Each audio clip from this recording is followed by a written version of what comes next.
Good morning. I'm Johnny Seago, and this is Be Remarkable. This is a segment where Emily Graham and I took the challenge in 2018 to every week share words and phrases that can help us all focus on being more remarkable in 2018 than we were last year. So this week, the phrase is culture changer. So are you a culture changer? Is that the way you can be more remarkable? By changing some things in your culture this week? Now, we know that culture is the collective habits, thoughts, and beliefs of a certain group of people. Okay, so let's take the certain group of people. So you have a culture in your home. You have a culture where you work. You have a culture in the different organizations that you participate in.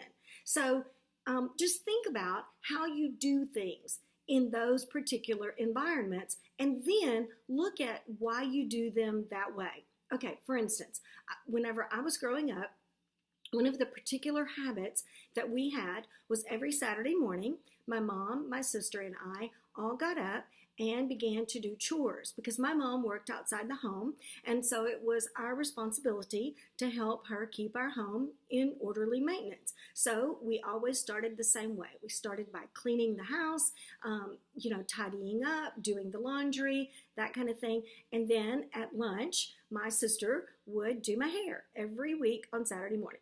And she took a lot of pains to do that. And then we would all go shopping.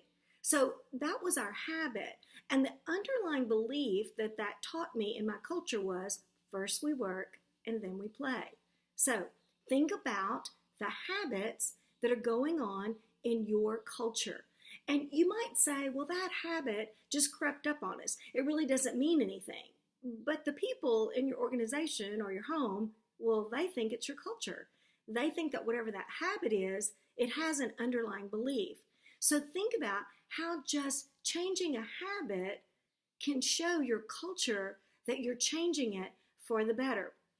Here's another easy illustration. You know those plaques on the wall that you can put in your home that say, we forgive, we love, we give hugs. If I had one in my home, it would say, we eat chocolate, but that's a totally different belief here in my home. So that shows this is what we do, but underlying, then this is what we believe, and that would be that people are important to us.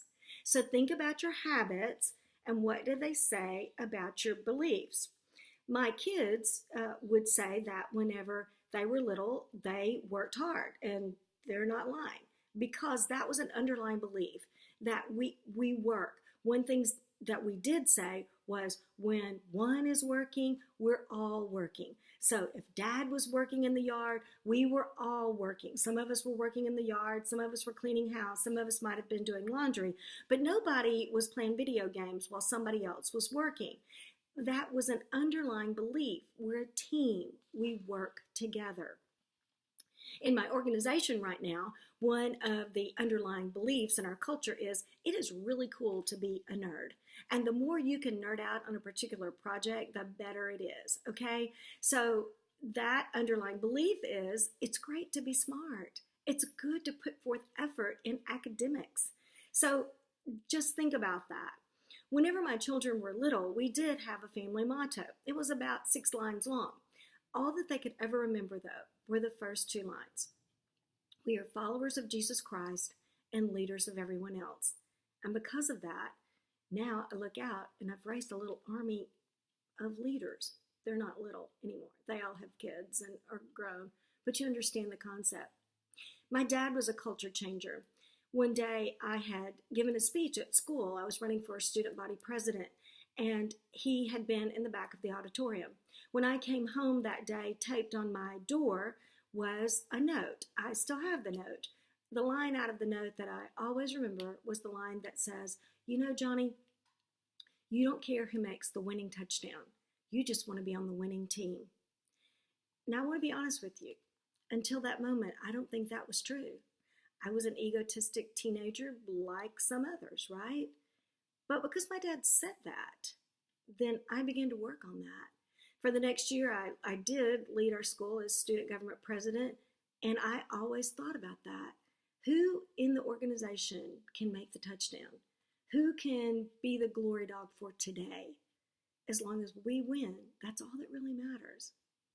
He changed my life. He changed my culture, and consequently, then he changed the culture of my kids and grandkids. Think about that today. What can you say? What words of remarkability can you speak into the lives of others so that you can be a culture changer? I'd love for you to write your words and phrases below, and I'd love for you to follow us on YouTube. We just really want this year to be 2018, a year of being remarkable. Thanks so much.